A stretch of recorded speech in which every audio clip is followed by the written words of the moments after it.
എല്ലാ ഉദ്യോഗാർത്ഥി സുഹൃത്തുക്കൾക്കും PSC ഡോസിൻ്റെ മറ്റൊരു വീഡിയോയിലേക്ക് സ്വാഗതം. ഇന്ന് നമ്മൾ ഇവിടെ ചർച്ച ചെയ്യുന്നത് വരും പരീക്ഷകളിൽ വില്ലനാവാൻ സാധ്യതയുള്ള +1 +2 പാഠഭാഗങ്ങളിലെ പൊളിറ്റിക്കൽ സയൻസുമായി ബന്ധപ്പെട്ട പാഠഭാഗങ്ങളാണ്. കുറച്ചധികം മുൻകാല ചോദ്യപേപ്പറുകൾ നമ്മൾ പരിശോധിക്കുകയാണെങ്കിൽ നമുക്കൊരിക്കലും ഒരു +2 ഡിഗ്രി ലെവൽ ഘട്ടത്തിലേക്കൊന്നും പോകേണ്ട ആവശ്യമില്ല. മറിച്ച് 10ാം ക്ലാസ് നിലവാരത്തിലുള്ള ചോദ്യപേപ്പറുകൾ പരിശോധിക്കുമ്പോൾ ഒട്ടനവധി +1 +2 പൊളിറ്റി വിഭാഗത്തിലെ ചാപ്റ്ററുകളിലെ ക്വസ്റ്റ്യനുകൾ റിപ്പീറ്റ് ചെയ്യുന്നത് കാണാൻ സാധിക്കും. അതിൽ തന്നെ ഏറ്റവും ഇമ്പോർട്ടൻ്റ് ആയ കുറച്ചധികം ചാപ്റ്റേഴ്സ് ഉണ്ട്. അവിടെ നിന്ന് നിരന്തരമായി ക്വസ്റ്റ്യൻസ് PSC ചോദിക്കാറുണ്ട്. നിങ്ങൾ അത് ഒരു LDC തന്നെ ആവണമെന്നില്ല, ഏറ്റവും ചുരുങ്ങിയത് ഒരു പ്രിസൺ ഓഫീസറിൽ പോലും ക്വസ്റ്റ്യൻ റിപ്പോർട്ട് ഈ ഒരു പാഠഭാഗങ്ങളിൽ വരുന്ന സാഹചര്യം ഉണ്ടായിട്ടുണ്ട്. അതായത് 10ാം ക്ലാസ് നിലവാരത്തിലുള്ള എല്ലാ ചോദ്യപേപ്പറിലും കടന്നു വരുന്നൊരു രീതി അല്ലെങ്കിൽ കുറച്ചധികം ചോദ്യ മേഖലകൾ +1 +2 ചാപ്റ്ററുകളിലുണ്ട്. അപ്പോൾ അത്തരത്തിലുള്ള ചാപ്റ്ററുകളെ കൃത്യമായും കണ്ടെത്തി അതിനെ മൈക്രോ ടോപ്പിക്കുകളായി തിരിച്ച് വളരെ കുറഞ്ഞ സമയം കൊണ്ട് കാണാതെ പഠിക്കാതെ, അതാണ് ഇതിനൊരു പ്രസക്തമായൊരു കാര്യം, കാണാതെ പഠിക്കുക എന്നുള്ളത് ഒരു സമയബന്ധിതമായ വസ്തുതയല്ല. ഇനി നമ്മൾ ഉദ്ദേശിക്കുന്നത്, ഇനി വരും ഘട്ടത്തിൽ നമുക്ക് PSC ആൾറെഡി ഒരു സൂചന തന്നിട്ടുണ്ട്. +1 +2 പൊളിറ്റിക്കൽ സയൻസുമായി ബന്ധപ്പെട്ട് ഹയർ സെക്കൻഡറിയിലെ പാഠഭാഗങ്ങളിലെ ടെക്സ്റ്റുകളിൽ നിന്ന് ചോദ്യങ്ങൾ ഉണ്ടാവും എന്നൊരു സൂചന PSC ആൾറെഡി തന്നിട്ടുണ്ട്, മുൻകാലങ്ങളിൽ തന്നിട്ടുണ്ട്. എങ്കിൽ പോലും ഏറ്റവും റീസെൻ്റായി തന്നു കഴിഞ്ഞു. അപ്പോൾ അത് ബേസ് ചെയ്ത് ഒരിക്കലും ഒരു ടെക്സ്റ്റ് ബുക്ക് ഈ ഒരു കുറഞ്ഞ സമയപരിധി കൊണ്ട് പഠിച്ചെടുക്കുക എന്നുള്ളത് ഒരിക്കലും സാധ്യമല്ല. അപ്പം ഏറ്റവും ഇമ്പോർട്ടൻ്റ് ആയ ചാപ്റ്റേഴ്സ് എടുത്ത് അതിനെ മൈക്രോ ടോപ്പിക്കാക്കി ഏറ്റവും എളുപ്പത്തെ രൂപത്തിൽ, അല്ലെങ്കിൽ ആ കണ്ടൻറ് എന്താണെന്ന് മനസ്സിലാക്കി അത് കുട്ടികളിലെ ഉദ്യോഗാർത്ഥികളിലേക്ക് എത്തിക്കുക എന്നുള്ളതാണ് ഈ ഒരു വീഡിയോയുടെ ലക്ഷ്യം. നമ്മൾ മനസ്സിലാക്കാനുള്ളത്, ഈ ഒരു ചാപ്റ്ററുകൾ മുഴുവനായും പഠിച്ചെടുക്കാൻ നല്ലൊരു സമയം ആവശ്യമാണ്. നമുക്ക് ഈ ഒരു പൊളിറ്റിക്കൽ സയൻസ് അല്ലെങ്കിൽ കോൺസ്റ്റിറ്റ്യൂഷൻ മാത്രം പഠിച്ചാലും മതിയാകില്ല, ഇതര സബ്ജക്റ്റുകൾ കൂടി പഠിക്കുക എന്നൊരു സാഹചര്യമുണ്ട്. അപ്പോൾ അതുകൊണ്ട് മനസ്സിലാക്കി പഠിക്കുക, എത്രയും പെട്ടെന്ന് പഠിച്ചെടുക്കുക, അത് എത്രയും പെട്ടെന്ന് മനസ്സിലാക്കി പഠിക്കുക. കാര്യം നമ്മൾ നേരിടുന്നത് ഒരു yes or no ക്വസ്റ്റ്യനെ അല്ല, സ്റ്റേറ്റ്മെൻറ്റ് രൂപത്തെയാണ്. സ്വാഭാവികമായും കണ്ടൻറ് എന്താണെന്ന് അറിഞ്ഞിരിക്കുക എന്നുള്ളത് ഏറ്റവും പ്രസക്തമായൊരു കാര്യമാണ്. അപ്പം ഇനി വരുന്ന ദിവസങ്ങളിൽ +1 +2 ചാപ്റ്ററുകളെ, ഏറ്റവും ഇമ്പോർട്ടൻ്റ് ചാപ്റ്ററുകളെ മൈക്രോ ടോപ്പിക്കായി, ഉറപ്പായും ചോദ്യം വരുമെന്ന് പ്രതീക്ഷിക്കുന്ന ചാപ്റ്ററുകളെ മൈക്രോ ടോപ്പിക്കായി തിരിച്ച് നിങ്ങളിലേക്ക് എത്തിക്കുന്നത് എന്നാണ് ഈ ഒരു വീഡിയോകളുടെ ലക്ഷ്യം എന്ന് പറയുന്നത്. നമ്മളിനി വലിച്ചു നീട്ടുന്നില്ല, നമുക്ക് കൃത്യമായി വീഡിയോയിലേക്ക് പോകാം. ഇനി കഴിഞ്ഞ കാലങ്ങളിൽ ഏറ്റവും അധികം ചോദ്യങ്ങൾ റിപ്പീറ്റ് ചെയ്തിട്ടുള്ള ഒരു പാഠഭാഗമാണ് +1 പൊളിറ്റിക്കൽ സയൻസിലെ അധ്യായം 3 ചാപ്റ്റർ 3 തിരഞ്ഞെടുപ്പും പ്രാതിനിധ്യവും, അല്ലെങ്കിൽ ഇലക്ഷൻ ആൻഡ് റെപ്രസെൻറ്റേഷൻ. ഈ ഒരു ചാപ്റ്റർ പരിശോധിക്കുകയാണെങ്കിൽ, ഈ ഒരു ചാപ്റ്റർ മുൻകാല ചോദ്യപേപ്പറുകൾ പരിശോധിക്കുകയാണെങ്കിൽ ഉറപ്പായും ഇതിൽ നിന്ന് ക്വസ്റ്റ്യങ്ങൾ റിപ്പീറ്റ് ചെയ്യുന്ന വരുന്ന സാഹചര്യം നിങ്ങൾക്ക് കാണാൻ സാധിക്കും. അത് ഒരു പ്രസിഡൻഷ്യൽ ഇലക്ഷൻ ആയിക്കോട്ടെ, അതൊരു പ്രൈം മിനിസ്റ്റർ ഇലക്ഷൻ ആയിക്കോട്ടെ, ലോക്സഭ ഇലക്ഷൻ ആയിക്കോട്ടെ, രാജ്യസഭ ഇലക്ഷൻ ആയിക്കോട്ടെ, അല്ലെങ്കിൽ ഈവൻ ഇന്ത്യയിലെ ഒരു തിരഞ്ഞെടുപ്പ് ആയിക്കോട്ടെ, ഇന്ത്യയിലെ തിരഞ്ഞെടുപ്പ് രീതികളായിക്കോട്ടെ, ലോകത്തിൻ്റെ തിരഞ്ഞെടുപ്പ് രീതികളായിക്കോട്ടെ, കോൺസ്റ്റിറ്റ്യൂഷൻ അസംബ്ലിയിലെ തിരഞ്ഞെടുപ്പ് രീതികളായിക്കോട്ടെ, അങ്ങനെ ഈ ഒരു ഇതുമായി ബന്ധപ്പെട്ട് ഈവൻ ഇലക്ഷൻ കമ്മീഷൻ്റെ അധികാര വിനിയോഗങ്ങൾ, ഇലക്ഷൻ കമ്മീഷൻ ചെയർമാൻ്റെ എത്രത്തോളം അദ്ദേഹത്തിന് അധികാരങ്ങളുണ്ട്, അല്ലെങ്കിൽ അദ്ദേഹത്തിൻ്റെ അധികാരം എന്തൊക്കെയാണ്, അങ്ങനെ അതുമായി ബന്ധപ്പെട്ട് പൊളിറ്റിക്കൽ പാർട്ടീസിൻ്റെ പ്രാതിനിധ്യം, ഈ പറഞ്ഞ പൊളിറ്റിക്കൽ പാർട്ടീസിൻ്റെ എണ്ണം, അങ്ങനെ ഈ ഒരു ചാപ്റ്ററുമായി ബന്ധപ്പെട്ട് ചോദ്യം വരാത്ത ഒരു 10ാം ക്ലാസ് നിലവാരത്തിലുള്ള ചോദ്യപേപ്പറും കാണാറില്ല എന്നുള്ളതാണ് സത്യസന്ധ വസ്തുത. കഴിഞ്ഞ റീസെൻ്റ് നടന്ന ചോദ്യപേപ്പറുകളും ഇത് ഉറപ്പായും കണ്ടിട്ടുണ്ട്, നിങ്ങളും കണ്ടതാണ്. അപ്പോൾ അത്രത്തോളം ഇമ്പോർട്ടൻ്റ് ആയ ചാപ്റ്ററാണ്. നമ്മൾ ആദ്യമായി എടുക്കുന്നതും മൈക്രോ ടോപ്പിക്കെ തിരിക്കുന്നതും നിങ്ങളിലേക്ക് എത്തിക്കുന്നതും. കൃത്യമായി ഈ വീഡിയോ കാണാൻ ശ്രമിക്കുക. അപ്പോൾ നമുക്ക് ഈ ഒരു ചാപ്റ്ററിലേക്ക് കടക്കാം. അപ്പോൾ നമ്മളിതിനെ വളരെ സിമ്പിളാക്കിയാണ് പറയുന്നത്. ഈ ചാപ്റ്ററിൻ്റെ ഞാൻ ഒരിക്കലും ഈ ചാപ്റ്റർ ഒന്നും വായിക്കുന്നില്ല. അങ്ങനെ വായിച്ചു പോകാനാണെങ്കിൽ ഒരുപാടുണ്ട്, അത് അത്രത്തോളം വീഡിയോ കണ്ടൻറ്റ് നീണ്ടു പോകും. അപ്പോൾ നിങ്ങൾക്ക് ഇനി കുറച്ച് സമയം മാത്രമേ ഉള്ളൂ. അപ്പോൾ അതിനുള്ളിൽ ഇത് നിങ്ങളിലേക്ക് എത്രയും പെട്ടെന്ന് ലളിതമായി എത്തിക്കണം. അതുകൊണ്ട് ഞാൻ ഇത് വായിക്കാനും നിൽക്കുന്നില്ല, ഏറ്റവും ലളിതമായി നിങ്ങളിലേക്ക് എത്തിക്കുന്നു. നിങ്ങൾക്ക് വേണമെങ്കിൽ ആ ചാപ്റ്റർ വായിച്ച് നോക്കാവുന്നേ ഉള്ളൂ. പക്ഷേ നമുക്ക് അതിലുപരി എന്താണ് കണ്ടൻറ്റ് എന്ന് മനസ്സിലാക്കുക എന്നുള്ള ലക്ഷ്യം. നമുക്ക് പോവാം. അതായത് ചാപ്റ്ററിലേക്ക് പോവുകയാണ്. അപ്പോൾ ആദ്യം മനസ്സിലാക്കാനുള്ളത്, നമ്മളെ ഇന്ത്യയിൽ തിരഞ്ഞെടുപ്പ് നടത്തുന്ന സ്ഥാപനത്തിൻ്റെ പേര് നമുക്കെല്ലാവർക്കും അറിയാം, തിരഞ്ഞെടുപ്പ് കമ്മീഷൻ. അത് 2 രീതിയിലാണ് തിരഞ്ഞെടുപ്പ് നടത്തുന്നത്. ഒന്ന് കേന്ദ്ര തിരഞ്ഞെടുപ്പ് കമ്മീഷൻ്റെ രീതിയിൽ വരുന്ന കുറേ തിരഞ്ഞെടുപ്പുകൾ, ഇനി സംസ്ഥാന തിരഞ്ഞെടുപ്പ് കമ്മീഷൻ്റെ രീതിയിൽ വരുന്ന കുറേ തിരഞ്ഞെടുപ്പുകൾ. ഇനി കേന്ദ്ര തിരഞ്ഞെടുപ്പ് കമ്മീഷൻ്റെ പറയുകയാണെങ്കിൽ നമുക്കറിയാം, ലോകസഭ, നമ്മളെ സംസ്ഥാനങ്ങളിലെ നിയമസഭ, ഇതൊക്കെ കണ്ടക്ട് ചെയ്യുന്നത് കേന്ദ്ര ഇലക്ഷൻ കമ്മീഷനാണ്. ഇനി സംസ്ഥാനങ്ങളിലെ തദ്ദേശ സ്വയംഭരണ സ്ഥാപനങ്ങളിലേക്കുള്ള തിരഞ്ഞെടുപ്പ് കണ്ടക്ട് ചെയ്യുന്നത് ആരാണ്? നമ്മളെ സംസ്ഥാന ഇലക്ഷൻ കമ്മീഷനാണ്. എന്നാൽ ഈ സംസ്ഥാന ഇലക്ഷൻ കമ്മീഷൻ ആർക്ക് വേണ്ടിയാണ് ഈ പരിപാടി ചെയ്യുന്നതെന്ന് ചോദിച്ചു കഴിഞ്ഞാൽ അത് കേന്ദ്ര ഇലക്ഷൻ കമ്മീഷന് വേണ്ടിയിട്ടാണ് ഈ പരിപാടി. അതായത് തദ്ദേശ സ്വയംഭരണ സ്ഥാപനങ്ങളിലെ തിരഞ്ഞെടുപ്പ് നടത്തുന്നത് കേന്ദ്ര ഇലക്ഷൻ കമ്മീഷന് വേണ്ടിയിട്ട്. ഇതെല്ലാവർക്കും അറിയാവുന്നൊരു കാര്യം തന്നെയാണ്. എങ്കിലും പലതവണ റിപ്പീറ്റ് ചെയ്തതാണ് തദ്ദേശ സ്വയംഭരണ സ്ഥാപനങ്ങളിലെ തിരഞ്ഞെടുപ്പ്, അതായത് കോർപ്പറേഷനിലെ തിരഞ്ഞെടുപ്പ്. കൃത്യമായും പറഞ്ഞാൽ കോർപ്പറേഷനിലെ തിരഞ്ഞെടുപ്പ് നടത്തുന്നത് ആര് എന്ന് ചോദിച്ചു കഴിഞ്ഞാൽ ആരാണത്? അത് നമ്മളെ സംസ്ഥാന ഇലക്ഷൻ കമ്മീഷനാണ്. ഇനി PSC ചോദിച്ചുള്ള മറ്റൊരു ചോദ്യമാണ്, നമ്മളെ സംസ്ഥാന നിയമസഭയിലെ തിരഞ്ഞെടുപ്പ് നടത്തുന്ന ആരാണെന്നുള്ളത്. അത് കേന്ദ്ര ഇലക്ഷൻ കമ്മീഷനാണ്. പലപ്പോഴും പലർക്കും തെറ്റിപ്പോയിട്ടുള്ളതും മാറിപ്പോയിട്ടുള്ളൊരു ചോദ്യമാണിത്. ഇനി ഈ ചാപ്റ്ററിലേക്ക് വരാം. അപ്പോൾ നമ്മൾ ആദ്യം പറഞ്ഞ് ഇലക്ഷൻ നടത്താനുള്ള അധികാരം ഇലക്ഷൻ കമ്മീഷനാണ് എന്നുള്ളത്. ഇനി നടത്താനുള്ള അധികാരം ഇലക്ഷൻ കമ്മീഷനാണ്. ഇനി നടത്തപ്പെടുന്ന ആ സ്ഥലത്തിനെ പറയപ്പെടുന്ന എന്താണ്? നിയോജക മണ്ഡലം എന്നാണ്. അപ്പോൾ ഈ ഇലക്ഷൻ നടക്കുന്ന സ്ഥലത്തിനെ പറയുന്ന പേരെന്താണ്? അത് നിയോജക മണ്ഡലം എന്നാണ്. അപ്പം നിയോജക മണ്ഡലം എന്ന് പറയുമ്പോഴത്തേക്ക് നമ്മളെല്ലാം മനസ്സിലുള്ള ഒരു കാഴ്ചപ്പാടാണ്, നമ്മൾ ലോക്സഭാ തെരഞ്ഞെടുപ്പിൽ പറഞ്ഞ ഒരു ഇലക്ഷൻ നടക്കുന്ന സ്ഥലത്തിനെ പറയുന്ന പേരാണ് നിയോജക മണ്ഡലം. അല്ലെങ്കിൽ സംസ്ഥാന നിയമസഭ നടക്കുന്ന ആ ഒരു സ്ഥലത്തിനെ പറയുന്ന പേരാണ് നിയോജക മണ്ഡലം. അങ്ങനെ വലിയ വലിയ തിരഞ്ഞെടുപ്പ് നടക്കുന്ന സ്ഥലങ്ങളെ പറയുന്ന പേരാണ് നിയോജക മണ്ഡലം എന്നുള്ളത്. അല്ല, കുറച്ച് പേർക്ക് അങ്ങനെ ഒരു തെറ്റിദ്ധാരണ ഉണ്ട്. ഒരിക്കലും അങ്ങനെയല്ല. നിയോജക മണ്ഡലം എന്തെന്ന് വെച്ച് കഴിഞ്ഞാൽ, ഇപ്പം ഇന്ത്യ എന്ന് പറഞ്ഞ വലിയൊരു രാജ്യത്തിന് നമ്മൾ 543 ഭാഗങ്ങളായി തിരിച്ച് അവിടേക്കാണ് ഇലക്ഷൻ നടക്കുന്നത്. ഈ 543 സീറ്റിൽ ഏറ്റവും കൂടുതൽ സീറ്റ് നേടുന്ന ആൾ ഭരിക്കും. ഇപ്പം നരേന്ദ്രമോദി ഭരിക്കുന്നത് പോലെ. അത് 540 മണ്ഡലങ്ങളായി തിരിച്ചു. അതിൻ്റെ പേര് നിയോജക മണ്ഡലം. ഇനി സംസ്ഥാന നിയമസഭയിലേക്ക് വരികയാണെങ്കിൽ നമ്മൾ 140 മണ്ഡലങ്ങളായി തിരിച്ചു. ആ ഓരോ മണ്ഡലങ്ങളെയും നമ്മൾ എന്തെന്ന് വിളിക്കുന്നു? നിയോജക മണ്ഡലം. 541 ലോക്സഭാ മണ്ഡലങ്ങളിലെ ഓരോ മണ്ഡലത്തെ നിയോജക മണ്ഡലം എന്ന് വിളിച്ചു. സംസ്ഥാനത്തിലെ 140 സീറ്റിലെ ഓരോ നിയോജക മണ്ഡലങ്ങളെ നിയോജക മണ്ഡലം എന്ന് വിളിച്ചു. ഇനി നമ്മൾ നേരെ പഞ്ചായത്തിലേക്ക് വരികയാണ്. ഒരു പഞ്ചായത്തിൽ 10 20 വാർഡില്ല, ഓരോ വാർഡിനെയും വിളിക്കുന്ന പേരും നിയോജക മണ്ഡലം എന്ന് തന്നെയാണ്. ഇനി അതും പോട്ടെ, നമുക്ക് സ്കൂൾ കാലഘട്ടം കഴിഞ്ഞ് വന്നവരാണ് നിങ്ങളെല്ലാവരും. നമ്മൾ ആ കോളേജ് കാലഘട്ടങ്ങളിൽ ഒരു കോളേജിൽ പല ഡിപ്പാർട്ട്മെൻ്റ് ഉണ്ട്. ഒരു കോളേജ് ഇലക്ഷൻ നടക്കുമ്പോഴത്തേക്ക് ഓരോ ഡിപ്പാർട്ട്മെൻറ്റും ഓരോ റെപ്പുമാരും കാണും. ആ ഓരോ ഡിപ്പാർട്ട്മെൻറ്റും ഓരോ നിയോജക മണ്ഡലങ്ങളാണ്. അപ്പോൾ ഒരു കോളേജിലെ ഓരോ ഡിപ്പാർട്ട്മെൻറ്റും ഓരോ നിയോജക മണ്ഡലങ്ങളാണ്. ഇനി അതും പോട്ട് സ്കൂളിലേക്ക് വരാം, കുറച്ചും കൂടി താഴേക്ക് വരാം. ഒരു സ്കൂൾ ലീഡർ തിരഞ്ഞെടുപ്പിൽ ആ ഒരു സ്കൂളിലെ ഒട്ടനവധി ക്ലാസ് റൂമിലെ ഒരു ക്ലാസ് റൂമും ഓരോ നിയോജക മണ്ഡലങ്ങളായി പ്രവർത്തിക്കുന്നു. അപ്പം ഇതിലൂടെ മനസ്സിലാക്കാനുള്ളത്, നിയോജക മണ്ഡലം എന്ന് പറയുന്നത് ഒരു ഇലക്ഷൻ നടക്കുന്ന ഒരു സ്ഥലത്തെ വിളിക്കുന്ന പേരാണ് നിയോജക മണ്ഡലം. അതിന് ഇത്ര ആൾക്കാർ വോട്ട് ചെയ്യണം, അല്ലെങ്കിൽ ഇത്ര ആൾക്കാർ എണ്ണം വേണമെന്നില്ല, ഇത്രയും വലിയൊരു സ്ഥലമാകണമെന്നില്ല, അല്ലെങ്കിൽ വലിയൊരു ഭൂപ്രദേശമായാൽ മാത്രമേ നിയോജക മണ്ഡലമാവൂ എന്നൊന്നുമില്ല.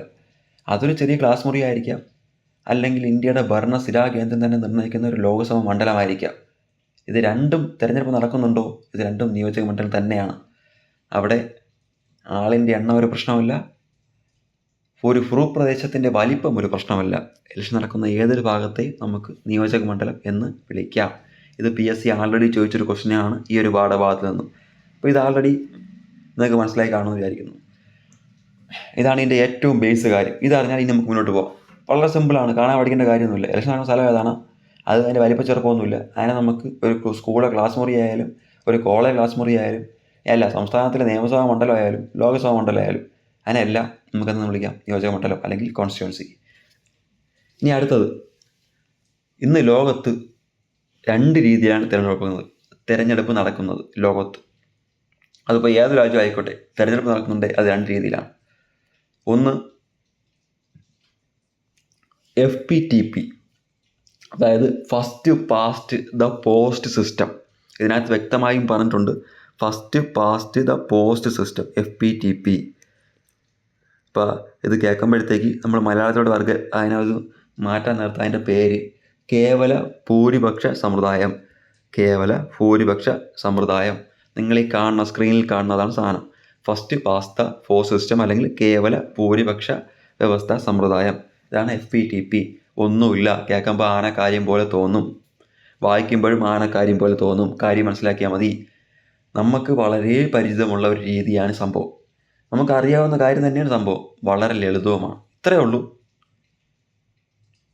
ഇപ്പോൾ കേരളത്തിൽ എവിടെ ഇലക്ഷൻ നടന്നാലും അവിടെ ഏറ്റവും കൂടുതൽ വോട്ട് കിട്ടിയാൽ ജയിക്കും. ഇത് തന്നെയാണ് FPTP. ഇത് തന്നെയാണ് കേവല ഭൂരിപക്ഷ സമ്പ്രദായം. അതായത് ഇപ്പോൾ തിരുവനന്തപുരം ലോകസഭയിലേക്കുള്ള ഇലക്ഷൻ നടക്കുന്നു. 3 സ്ഥാനാർത്ഥികളുണ്ടെന്ന് വെച്ചോ, ABC. അതിൽ Aക്ക് 60 വോട്ട് കിട്ടി, Bക്ക് 62 വോട്ട് കിട്ടി, Cക്ക് 63 വോട്ട് കിട്ടി. മൊത്തം 185 വോട്ടിനാണ് ഇലക്ഷൻ നടന്നത്. അപ്പോൾ നമുക്ക് പറഞ്ഞു Cക്ക് 63 വോട്ട് കിട്ടിയത്. C ജയിച്ചു വരുന്നു. കാര്യം ഒരു വോട്ടിൻ്റെ ഭൂരിപക്ഷത്തിൽ C ജയിച്ചു. ഇതാണ് കേവല ഭൂരിപക്ഷ സമ്പ്രദായം അല്ലെങ്കിൽ FPTP. പേര് കേൾക്കുമ്പോൾ എന്തോ ആണ് സംഭവമാണെന്നൊന്നും ഒന്നുമില്ല. ഏറ്റവും കൂടുതൽ വോട്ട് കിട്ടിയ ആൾ ജയിക്കും. ഇത് തന്നെയാണ് FPTP അല്ലെങ്കിൽ കേവല ഭൂരിപക്ഷ സമ്പ്രദായം. അപ്പോൾ ഇതാണ് ഇതിൻ്റെ ഏറ്റവും മെയിൻ ഒരു ടോപ്പിക്കായിട്ടുള്ളത്, ഒരു കോർ കണ്ടൻ്റ് ആയിട്ടുള്ളത്. അത് നമ്മൾ പഠിച്ച് ഇത്രയേ ഉള്ളൂ. ഏറ്റവും കൂടുതൽ വോട്ട് കിട്ടിയാൽ ജയിക്കും. അതാണ് FPTP. മറക്കരുത്. സ്ഥിരമായി റിപ്പീറ്റ് ചെയ്യുന്ന ചോദ്യമാണ്, മറക്കരുത്. ഇനി ഇന്ത്യയിലെ എല്ലാ പൊതു തിരഞ്ഞെടുപ്പും നമുക്ക് അറിയാവുന്ന തിരഞ്ഞെടുപ്പ് എല്ലാം തന്നെ ഇങ്ങനെ നടക്കുന്നത്. നമുക്കറിയാവുന്നതും അറിഞ്ഞിടാത്തതുമായ എല്ലാ തിരഞ്ഞെടുപ്പും, ഇന്ത്യയിൽ നടക്കുന്ന എല്ലാ പൊതു തിരഞ്ഞെടുപ്പും എങ്ങനെ തന്നെയാണ് FPTP സമ്പ്രദായത്തിലൂടെയാണ് പോകുന്നത്. അതൊരു പഞ്ചായത്തിലെ വാർഡായിക്കോട്ടെ, അതല്ല ഒരു മുനിസിപ്പാലിറ്റി ആയിക്കോട്ടെ, കോർപ്പറേഷൻ ആയിക്കോട്ടെ, സംസ്ഥാനമായിക്കോട്ടെ, ഇനി അതല്ല ലോക്സഭ ഇലക്ഷൻ ആയിക്കോട്ടെ, ഇതെല്ലാം തന്നെ ഇന്ത്യയിലെ എല്ലാ പൊതു തിരഞ്ഞെടുപ്പും FPTPക്ക് വിധേയമാണ് അല്ലെങ്കിൽ FPTP രീതിയിലൂടെയാണ് നടത്തപ്പെടുന്നത്. ഇത് ഓക്കെയാണ്, സിമ്പിളാണ്. ഏറ്റവും കൂടുതൽ വോട്ട് കിട്ടിയാൽ ജയിക്കും. ഇങ്ങനെ മനസ്സിലാക്കിയാൽ മതി. വേറെ കാര്യമൊന്നുമില്ല. ഇനി ഇതിൻ്റെ ഗുണങ്ങൾ. ഇനി കുറച്ചധികം ഗുണങ്ങളുള്ള കാര്യമാണ് FPTP. വളരെ ഗുണങ്ങളുള്ള കാര്യമാണ്. എന്ന് വെച്ച് കഴിഞ്ഞാൽ വേറെ ഒന്നുമില്ല, വളരെ ലളിതം. ഇപ്പോൾ ഞാൻ നിങ്ങൾക്ക് പറഞ്ഞപ്പോൾ തന്നെ അത് കാര്യം മനസ്സിലായി. അതായത് 5 10 പേര് മത്സരിച്ചോട്ടെ, അതിനകത്ത് ഏറ്റവും കൂടുതൽ വോട്ട് കിട്ടിയ ആൾ ജയിക്കും. ഇത്രയും ലളിതമാണ് എൻ്റെ തിരഞ്ഞെടുപ്പ് രീതി. അതായത് വേറെ നോക്കണ്ട, ഏറ്റവും കൂടുതൽ വോട്ട് കിട്ടിയ ആരാണോ അയാൾ ജയിച്ചു. ഇത്രയേ ഉള്ളൂ. ഇപ്പം ഇതിൻ്റെ ഒന്നാമത്തെ ഗുണം വളരെ ലളിതമാണ്. ഇനി രണ്ടാമത്തെ ഗുണം, ഇന്ത്യ പോലുള്ള മഹാജനസംഖ്യയുള്ള ഒരു രാജ്യത്ത് നടപ്പിലാക്കാൻ പറ്റുന്ന ഏറ്റവും നല്ല രീതി അല്ലെങ്കിൽ നടപ്പിലാക്കാൻ പറ്റുന്ന ഏറ്റവും നല്ല ഇലക്ഷൻ രീതി എന്ന് പറയുന്നത് ഏതാണ്? അത് FPTP ആണ് അല്ലെങ്കിൽ കേവല ഭൂരിപക്ഷ സമ്പ്രദായമാണ്. അതായത് മനസ്സിലാക്കുക, ഇന്ത്യയെ പോലെ വലിയൊരു ജനസംഖ്യയുള്ള മഹാരാജ്യത്ത് നടപ്പിലാക്കാൻ പറ്റുന്ന ഏറ്റവും അനുയോജ്യമായ രീതി ഏതാണ്? അത് FPTP ആണ്. അപ്പോൾ രണ്ട് ഗുണങ്ങളാണ്. ഒന്ന്, വളരെ ലളിതമാണ്. 2, വലിയ ജനസംഖ്യയുള്ള രാജ്യങ്ങളിൽ നടപ്പിലാക്കാൻ പറ്റുന്ന ഏറ്റവും നല്ല രീതി FPTP ആണ്. ഇനി ഇതിൻ്റെ ഏറ്റവും പ്രധാന പ്രത്യേകത, ഈ ഒരു രീതിയിൽ പങ്കെടുക്കാൻ അല്ലെങ്കിൽ ഈ ഒരു ഇലക്ഷൻ പ്രൊസീജിയറിൽ പങ്കെടുക്കാൻ അല്ലെങ്കിൽ വോട്ട് ചെയ്യാൻ ഇന്ത്യയിലെ ഒരു മനുഷ്യനും വളരെ വലിയ ഒരു സാങ്കേതിക തികവിൻ്റെയോ സാങ്കേതിക മികവിൻ്റെയോ അല്ലെങ്കിൽ ഒരു ഡിഗ്രി ആവശ്യത്തിൻ്റെയോ ഒന്നും കാര്യമില്ല, അല്ലെങ്കിൽ വളരെ വിദ്യാഭ്യാസ യോഗ്യതയുടെ കാര്യമില്ല. അതായത് നമ്മൾ ഒരു പഞ്ചായത്തിലേക്ക് ഒരു വോട്ട് എടുക്കാം അല്ലെങ്കിൽ വോട്ടിടാൻ വേണ്ടി നമുക്ക് സാങ്കേതിക തികവോ സാങ്കേതിക മികവോ ഒന്നും ആവശ്യമില്ല, വിദ്യാഭ്യാസ യോഗ്യത ആവശ്യമില്ല, ഒന്നും ആവശ്യമില്ല. നമ്മൾ ഏതെങ്കിലും ഒരു പാർട്ടിക്ക്, അതിപ്പോൾ ഒരു താമര ആയിക്കോട്ടെ, അരിവാൾ ചുറ്റി നക്ഷത്രം ആയിക്കോട്ടെ, കൈപ്പത്തി ആയിക്കോട്ടെ, നമുക്കറിയാം നമ്മൾ ഇന്ന ഒരു പാർട്ടിക്കാണ് വോട്ട് ചെയ്യാൻ പോകുന്നത്. ആ പാർട്ടിയുടെ ചിഹ്നം നമുക്കറിയാം, വേറെ ഒന്നും അറിയണ്ട. ആ ഒരു ഇലക്ട്രോണിക് വോട്ടിംഗ് മെഷീനിൽ ഈ ഒരു ചിഹ്നം കാണും. അതിൻ്റെ നേരെ വരുന്ന ഒരു സ്വിച്ചിൽ നമ്മൾ ലൈറ്റ് ഇടുന്ന പോലെ അമർത്തുന്നു, ബീപ് ശബ്ദം കേൾക്കുന്നു, വോട്ടാകുന്നു. അതിനൊരു സാങ്കേതിക തികവിൻ്റെ ആവശ്യമില്ല, സാങ്കേതിക മികവിൻ്റെ ആവശ്യമില്ല, നമുക്ക് വേറെ ഒരു വിദ്യാഭ്യാസ യോഗ്യതയുടെ ആവശ്യമില്ല. ഈ ഒരു കാര്യം മാത്രം, ഫോട്ടോ കാണുന്നു, വോട്ട് ചെയ്യുന്നു. അത്രയും ലളിതമാണ്. ഇതാണ്, അതായത് വിദ്യാഭ്യാസ യോഗ്യതയുടെ സാങ്കേതിക മികവിൻ്റെ ഒന്നും ആവശ്യമില്ല. ഇതും ഇതിൻ്റെ ഏറ്റവും വലിയ ഗുണമാണ്. അപ്പോൾ 3 ഗുണമാണ് പ്രധാനമായും പറഞ്ഞത്. വളരെ ലളിതമാണ്. മഹാരാജ്യങ്ങൾ, വലിയ ജനസംഖ്യയുള്ള രാജ്യങ്ങളിൽ ഏറ്റവും നല്ല രീതി ഇതാണ്. അതുപോലെ തന്നെ വിദ്യാഭ്യാസമോ സാങ്കേതിക മികവിൻ്റെയോ ആവശ്യമില്ല ഒരു വോട്ടിങ്ങിൽ പങ്കെടുക്കുന്നതിന് വേണ്ടി. ഏതിൽ? FPTP ഇലക്ഷൻ രീതിയിൽ. ഇനി ഇതിൻ്റെ ദോഷങ്ങൾ. ഗുണമുണ്ടെങ്കിൽ ദോഷം ഉണ്ടാവുമേ. എൻ്റെ ദോഷം, ഏറ്റവും പ്രധാന ദോഷം അല്ലെങ്കിൽ ഏറ്റവും ഇമ്പോർട്ടൻ്റ് ദോഷം എന്ന് പറഞ്ഞാൽ, ഞാൻ നേരത്തെ പറഞ്ഞു ഒരു 185 വോട്ടിന് 3 പേർ മത്സരിച്ചു. എക്ക് 60 വോട്ട് കിട്ടി, ബിക്ക് 62 വോട്ട് കിട്ടി, സിക്ക് 63 വോട്ട് കിട്ടി. ഓക്കെയാണ്, അവിടെ സി ജയിച്ച്. പക്ഷെ നിങ്ങൾ മനസ്സിലാക്കാനുള്ള കാര്യം, സി ജയിക്കുമ്പോഴും അവിടെ 60ഉം 62ഉം അതായത് 122ഓളം വോട്ടുകൾ സിക്കെതിരായാണ് പോൾ ചെയ്യപ്പെട്ടിരിക്കുന്നത്. അതായത് അധികാരത്തിലേക്ക് എത്തുമ്പോഴും അതിൽ 50% പുറത്ത് ആൾക്കാർ, അതായത് ഏകദേശം 3/4% ആൾക്കാരും സിക്കെതിരായാണ് വോട്ട് ചെയ്യുക, അല്ലെങ്കിൽ സിക്കെതിരായാണ് വിധി നിർണയിച്ചത്. എന്നിട്ട് പോലും സി അധികാരത്തിലെത്തുന്നു എന്നുള്ളൊരു സാഹചര്യം ഈ കേവല ഭൂരിപക്ഷ സമ്പ്രദായത്തിൽ നിലനിൽക്കുന്നുണ്ട് എന്നുള്ളതാണ് ഇതിൻ്റെ ഏറ്റവും വലിയ ഒരു ദൂഷ്യവശം അല്ലെങ്കിൽ ദോഷം എന്ന് പറയുന്നത്. അതായത് ജനങ്ങൾ ഏറ്റവും അധികം ഒരാൾക്ക് എതിരായാണോ ചിന്തിച്ചത്, അയാൾ തന്നെ അധികാരത്തിൽ വരുന്നൊരു സാഹചര്യം. കാര്യം ഒരു വോട്ടിൻ്റെ ആയാലും ഒരു വോട്ടിൻ്റെ ഭൂരിപക്ഷം മതി അധികാരത്തിലെത്താൻ. പക്ഷേ അവിടുത്തെ ഭൂരിഭാഗം ജനങ്ങളും അദ്ദേഹത്തിനെതിരായിരുന്നു. എന്നിട്ട് പോലും ഒരു വോട്ടിൻ്റെ ഭൂരിപക്ഷത്തിൽ അദ്ദേഹം അധികാരത്തിൽ വരുന്നു എന്നുള്ളത് ഇതിൻ്റെ ഏറ്റവും വലിയൊരു ദോഷമാണ്. ഇനി അതുപോലെ തന്നെ ഇപ്പം മറ്റൊരു ദോഷമാണ് ഇതിൻ്റെ ദോഷം, അല്ലെങ്കിൽ ഒരു ദോഷമായി കണക്കാക്കാവുന്ന ഒരു കാര്യമാണ്, നമ്മൾ ഇപ്പോഴത്തെ കേരളത്തിലെ ഒരു ലോക്സഭാ ഇലക്ഷൻ പരിഗണിക്കുകയാണെങ്കിൽ UDFന് 12 സീറ്റ് കിട്ടിയെന്ന് വയ്ക്കുക, LDFന് 8 സീറ്റ് കിട്ടിയെന്ന് വയ്ക്കുക. LDFൻ്റെ സ്ഥാനാർത്ഥികൾ ആ 8 പേരും ജയിച്ചു വന്നത് 1,00,000-ലധികം വോട്ടിൻ്റെ വ്യത്യാസത്തിലാണ്, ഭൂരിപക്ഷത്തിലാണ്. UDFൻ്റെ സ്ഥാനാർത്ഥികളാവട്ടെ 1000-ൻ്റെയും 2000-ൻ്റെയും വോട്ടിനാണ് ജയിച്ചു വന്നത്. നമ്മൾ കേരളത്തിലെ മൊത്തം പോൾ ചെയ്ത വോട്ടുകൾ എടുക്കുമ്പോൾ LDFന് ഭയങ്കരമായ കുതിച്ചുചാട്ടം വോട്ടിൻ്റെ എണ്ണത്തിൽ. പക്ഷേ UDFന് അത്രത്തോളം ഇല്ല എങ്കിൽ പോലും LDFന് അതൊന്നും സീറ്റാക്കി മാറ്റാൻ പറ്റിയില്ല. ഇതും ഇതിൻ്റെ ഒരു ദൂഷ്യവശമാണ്, അല്ലെങ്കിൽ ദോഷവശമാണ്. അതായത് എത്രത്തോളം ആൾക്കാർ വോട്ട് ചെയ്താലും, അല്ലെങ്കിൽ ഭയങ്കരമായൊരു പാർട്ടിയെ സപ്പോർട്ട് ചെയ്താൽ പോലും അത് സീറ്റാക്കാൻ പറ്റിയില്ല എന്നുണ്ടെങ്കിൽ അതൊരിക്കലും ഒരു അധികാരത്തിലേക്ക് എത്തപ്പെടുന്നില്ല എന്നുള്ളതാണ് ഇതിൻ്റെ ഏറ്റവും വലിയൊരു പ്രത്യേകത. അതായത് വോട്ടുകളുടെ എണ്ണം കൂടിയാൽ പോലും അത് സീറ്റാക്കി മാറ്റാൻ പറ്റിയില്ലേ, അതിന് ജനങ്ങൾ വിധി നിർണയിച്ചതിന് ഒരു പരിപൂർണയിലെത്താതെ പോവും, അല്ലെങ്കിൽ ജനങ്ങളുടെ ആഗ്രഹം നടക്കാതെ പോവും. നമ്മൾ നേരത്തെ പറഞ്ഞ അതേ കാര്യം തന്നെയാണ് അതിൻ്റെ മറ്റൊരു വെർഷൻ. ഇനി ഈ ഒരു പോരായ്മ പരിഹരിക്കാൻ വേണ്ടി നിലവിൽ വന്ന രീതിയാണ് ഏത്? ആനുപാതിക പ്രാതിനിധ്യ വ്യവസ്ഥ. അതായത് നമ്മൾ ഈ പറഞ്ഞ കേവല ഭൂരിപക്ഷത്തിൻ്റെ ഈ പറഞ്ഞ കാര്യങ്ങൾ, ഇതിൻ്റെ ദോഷങ്ങളെ മാറ്റുന്നതിന് വേണ്ടി വന്നൊരു രീതിയാണ്, അല്ലെങ്കിൽ മറ്റൊരു ഇലക്ഷൻ രീതിയാണ് ഏത്? രണ്ടാമത്തെ ഇലക്ഷൻ രീതി, ആനുപാതിക പ്രാതിനിധ്യ വ്യവസ്ഥ അല്ലെങ്കിൽ പ്രൊപ്പോർഷണൽ റെപ്രസെൻറ്റേഷൻ. ഇവിടെ എന്താണ് നമുക്ക് നോക്കാം. ഇവിടുത്തെ രീതി വേറൊന്നുമില്ല, നമ്മൾ നേരത്തെ പറഞ്ഞ് എക്ക് 60, ബിക്ക് 62, സിക്ക് 63 വോട്ട് കിട്ടി 185 വോട്ടിൽ. ഇവിടെ നമ്മളെ കേവല ഭൂരിപക്ഷ വ്യവസ്ഥയിൽ പാവം സി ഒരു വോട്ടിൻ്റെ ഭൂരിപക്ഷത്തിൽ ജയിച്ചു പോയി, സി മാത്രമേ ജയിച്ചു പോയുള്ളൂ. അവിടെ ബി ഉണ്ട്, 62 വോട്ട് കിട്ടി. ഒരു വോട്ടും കൂടെ കിട്ടിയിരുന്നെങ്കിൽ, അല്ലെങ്കിൽ 2 വോട്ടുകൾ കിട്ടിയിരുന്നെങ്കിൽ ജയിച്ചു പോകേണ്ട മനുഷ്യൻ 62 വോട്ടിൽ ചുരുങ്ങിപ്പോയി, അല്ലെങ്കിൽ ഒരു വോട്ടിന് മാത്രം തോറ്റുപോയ മനുഷ്യൻ.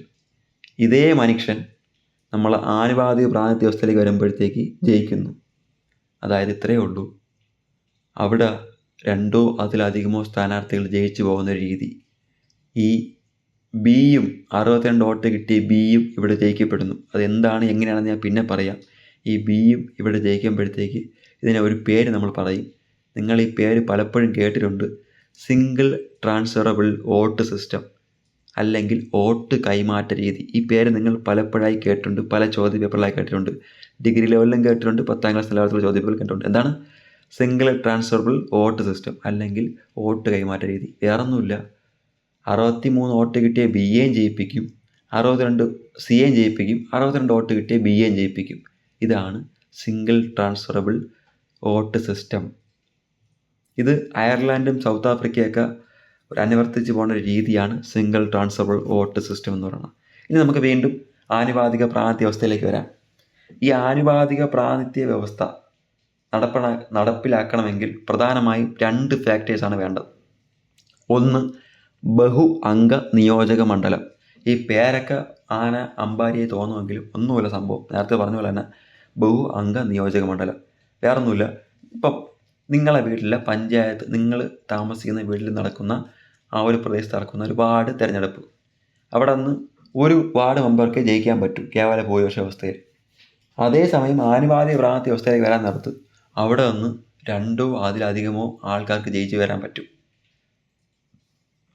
നിങ്ങൾ വിചാരിക്കും ജയിച്ചു വരുമ്പോഴത്തേക്ക് അതിൽ ഒരാൾക്കല്ലേ അധികാരം കാണുള്ളൂ എന്നുള്ളത്. അല്ല, അവിടെ എത്ര പേര് ജയിച്ചു വന്നാലും അവർക്കെല്ലാം ഒരേ അധികാരം തന്നെയാണ്, ഒരേ പവറാണ്, ഒരേപോലെ ഭരിക്കാനും സാധിക്കും എന്നുള്ളതാണ് അതിൻ്റെ പ്രത്യേകത. ഇപ്പോൾ നിങ്ങൾ ചോദിക്കും ഇതെങ്ങനെ ഒരേപോലെ ഇത്രയധികം പേര് ജയിച്ചു വരും? അതിന് മറ്റൊരു ഇതും കൂടെ ഉണ്ട്. ഞാൻ പറഞ്ഞ് ആനുപാതിക പ്രാതിനിധ്യ വ്യവസ്ഥ നടപ്പിലാക്കണമെങ്കിൽ 2 കാര്യങ്ങൾ വേണം. ഒന്നാമത്തെ കാര്യം ബഹു അംഗ നിയോജക മണ്ഡലങ്ങളായിരിക്കണം. അതായത് 2-ലധികം ആൾക്കാർ ജയിച്ചു വരണം. അതാണ് ബഹു അംഗ നിയോജക മണ്ഡലം. നമ്മളെയൊക്കെ നാട്ടിൽ ഒരാളെ ജയിക്കുകയുള്ളൂ. അതിൻ്റെ പറഞ്ഞ പേര് കേവല ഭൂരിപക്ഷം. അതല്ലാതെ വേറൊരു രീതിയുണ്ട്. അതാണ് ആനുപാതിക പ്രാതിനിധ്യ വ്യവസ്ഥ. അവിടെ ഒരു ഇലക്ഷൻ നടക്കാൻ നേരത്ത് 2 അല്ല അധികമോ ആൾക്കാർ ആ ഇലക്ഷനിൽ ജയിച്ചു വരുന്നു. അതിനൊരു സാധനം വേണം. ആ സാധനത്തിൻ്റെ പേര് ബഹു അംഗ നിയോജക മണ്ഡലം. ഇനി 2 ഫാക്ടർ വേണമെന്ന് പറഞ്ഞ് വേറൊരു കാര്യം കൂടെ വേണം. അതിൻ്റെ പേര് കോട്ട. എന്താണ്? കോട്ട. സിമ്പിളാണ്, ആ പേര് തന്നെ ഉണ്ട്.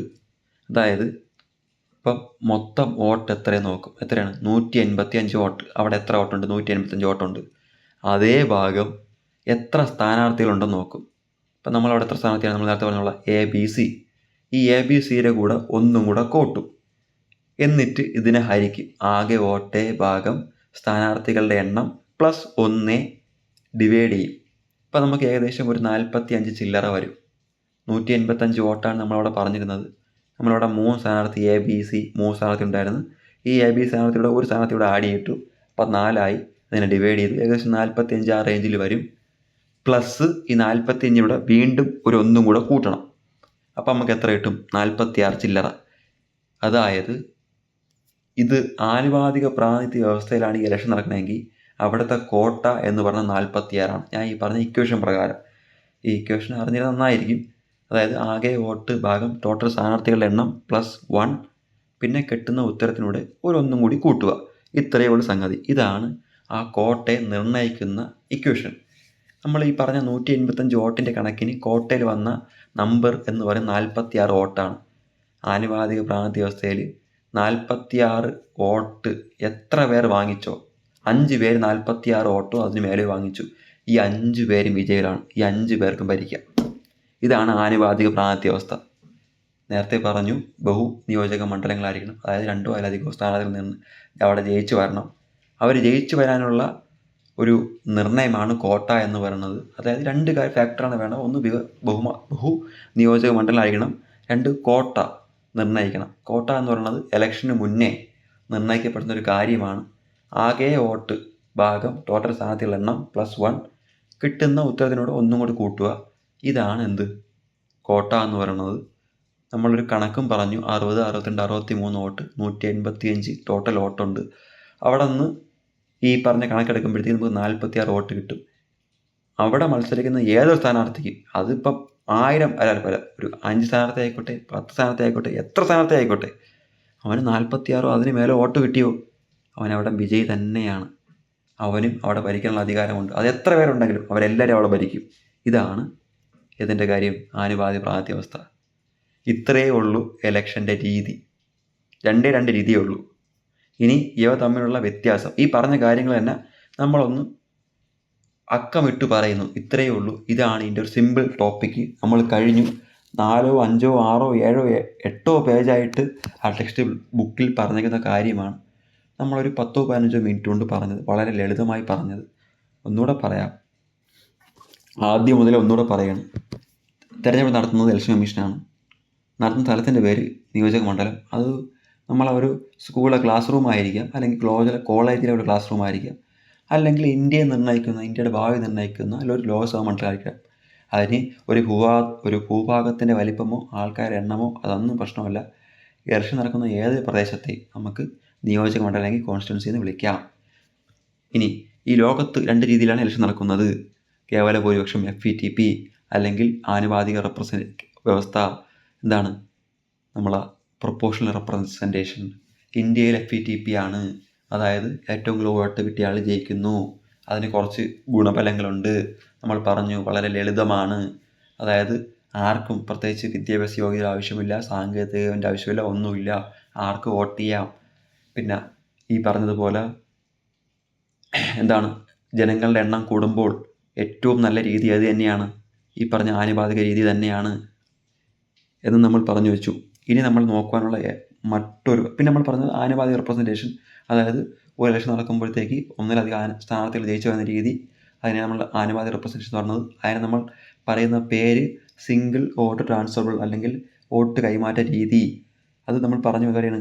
നമ്മൾ അയർലൻഡ്, സൗത്ത് ആഫ്രിക്ക ഈ ഒരു രീതിയാണ് നടന്നുകൊണ്ട് പോകുന്നത്. പിന്നെ നമ്മൾ പറഞ്ഞു അതിന് പ്രധാനപ്പെട്ട രണ്ട് ഫാക്ടർ വേണം. ഒന്ന് ബഹു നിയോജക മണ്ഡലം, അതായത് ഒന്നുള്ള സ്ഥാനത്തിൽ വിജയിച്ചു വരുന്ന ഒരു സാഹചര്യം. അതിന് നമ്മൾ ആ ഒരു നിശ്ചയിക്കുന്ന ഒരു ഘടകം എന്ന് പറയുന്നത് കോട്ടയാണ്.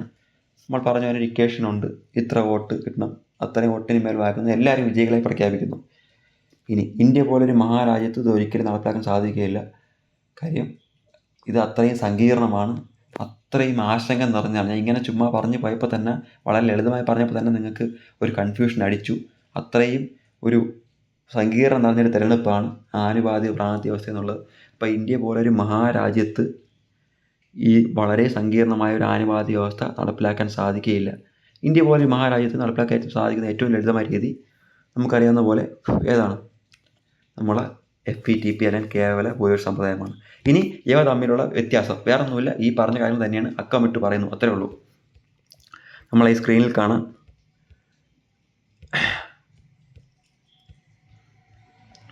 നമുക്കത് എന്താണെന്ന് നോക്കാം. ഒന്നുമില്ല, ഒന്നാമത്തെ പോയിന്റ് ഇത്രയേ ഉള്ളൂ. ചെറിയ നിയോജക മണ്ഡലങ്ങളായിരിക്കും. എവിടെയാണ്? FPTPയിൽ ചെറിയ നിയോജക മണ്ഡലങ്ങളായിരിക്കും. കാര്യം നമ്മൾ പറഞ്ഞ പഞ്ചായത്തിലെ വാർഡും ഇവിടെ വരും, നിയമസഭ ഇവിടെ വരും, സ്കൂളിലെ ഇതും വരും, ക്ലാസ്സിലെ ഇതും വരും. ഇതിനാണ് ഞാൻ സ്കൂളും ക്ലാസ്സൊക്കെ നേരത്തെ പറഞ്ഞത്, പഞ്ചായത്ത് വാർഡൊക്കെ നേരത്തെ പറഞ്ഞത്, ലോക്സഭ മാത്രമല്ല ഇതെല്ലാം പറഞ്ഞത്. അതായത് വളരെ ചെറിയ മണ്ഡലങ്ങളായിരിക്കും. ഒരു നിയോജക മണ്ഡലത്തിൽ നിന്ന് ഒരാളിൽ തിരഞ്ഞെടുക്കുന്നുള്ളൂ. അപ്പം വളരെ ചെറിയ നിയോജക മണ്ഡലമായിരിക്കും എവിടെ? FPTPയിൽ. ഇനി അപ്പുറത്ത് പോവാം, ആനുപാതികത്തിലാണെങ്കിൽ വളരെ വലിയ നിയോജക മണ്ഡലങ്ങളായിരിക്കും. എന്ന് വെച്ച് കഴിഞ്ഞാൽ അവിടെ 2-3 സ്ഥാനാർത്ഥികൾ ഒരേ സമയം ജയിച്ചു വരുന്നു. അതായത് ഒരു രാജ്യം തന്നെ ഒരു നിയോജക മണ്ഡലമായി മാറുന്നതാണ് എവിടെ? ആനുപാതിക വ്യവസ്ഥയിൽ. അവിടെ എന്തിനാണ്? ഒരു രാജ്യം തന്നെ ഒരു നിയോജക മണ്ഡലമായി മാറുന്നു. ഇവിടെ വാർഡുണ്ട്, സ്കൂളിലെ തിരഞ്ഞെടുപ്പുണ്ട്, കോളേജ് തിരഞ്ഞെടുപ്പുണ്ട്, നിയോജക മണ്ഡലമുണ്ട്, ഇതെല്ലാം ചെറുതാണ്, ചെറിയ മണ്ഡലങ്ങളാണ്. മറ്റേ അവിടെ ആകുമ്പോഴത്തെ എന്താണ്? ഒരു രാജ്യം തന്നെ ഒരു നിയോജക മണ്ഡലമായി മാറുന്നൊരു കാഴ്ച. അവിടെ 2, 3, 4, 5 സ്ഥാനാർത്ഥികൾ ജയിച്ചു വരുന്നൊരു രീതി. ഓക്കെ, ആദ്യത്തെ വ്യത്യാസം മനസ്സിലായ. രണ്ടാമത്തത്, ഒരു പ്രതിനിധി മാത്രം തിരഞ്ഞെടുക്കും. നമ്മൾ പറഞ്ഞ് ഒരാളെ ജയിക്കുള്ളൂ. അപ്പുറത്തേക്ക് പോകുമ്പോൾ ഇതെല്ലാം നമ്മൾ പറഞ്ഞ കാര്യം തന്നെയാണ്, ഒന്ന് അക്കമിട്ട് പറയുന്നതേ ഉള്ളൂ, ടെക്സ്റ്റ് ബുക്ക് കൊടുത്തേക്കുന്ന പോലെ ലളിതമായി പറയുന്നതേ ഉള്ളൂ. അവിടെ 2 അതിലധികമോ ആൾക്കാർ ജയിച്ചു വരുന്നു. ഇനി അടുത്ത മൂന്നാമത്തത്, നമ്മളിവിടെ കേവല ഭൂരിപക്ഷത്തിലാണെങ്കിൽ വോട്ട് കൊടുക്കുന്ന സ്ഥാനാർത്ഥിക്കാണ്. ഇപ്പം തിരുവനന്തപുരത്താണെങ്കിൽ ശശി തരൂർ, അല്ലെങ്കിൽ വി ജോയ്, അല്ലെങ്കിൽ ഇന്ന ആക്ക് നരേന്ദ്രമോദി, ഇന്ന ആക്കാണ് വോട്ട് കൊടുക്കുന്നത്. അപ്പുറ സ്ഥലത്ത് ആനുപാതിക പ്രാതിനിധ്യ വ്യവസ്ഥയിലേക്ക് പോകുമ്പോഴത്തേക്ക് ഞാൻ പറഞ്ഞു ഒരു രാജ്യം തന്നെ നിയോജക മണ്ഡലമായി മാറുന്നു. അപ്പം അവിടെ ആർക്കാണ് പ്രാതിനിധ്യം? 4-5 പാർട്ടികളാണ്.